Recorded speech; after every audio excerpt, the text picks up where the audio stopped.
প্রশ্নে বলা হয়েছে x প্লাস 1/x সমান 7 হলে x মাইনাস 1/x সমান কত। শুরু করছি। আমি প্রথমে x মাইনাস 1/x তার হোল স্কয়ারের মান নির্ণয় করব। এটাকে আমি a মাইনাস b তার হোল স্কয়ারের ফর্মুলায় ফেলবো। a মাইনাস b তার হোল স্কয়ারের ফর্মুলা হলো a প্লাস b তার হোল স্কয়ার মাইনাস 4ab। এখানে হবে x প্লাস 1/x তার whole square minus 4 into x into 1/x। x কেটে গেল। x প্লাস 1/x এর মান আমায় বলা হয়েছে 7, বসিয়ে দিলাম। 7 স্কয়ার মাইনাস 4, 7 7 49 মাইনাস 4 সমান 45।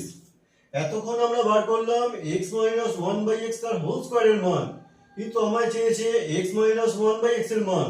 তাহলে x মাইনাস 1/x এর মান নির্ণয় করার জন্য আমরা 45 এর রুট করে দেবো, √45।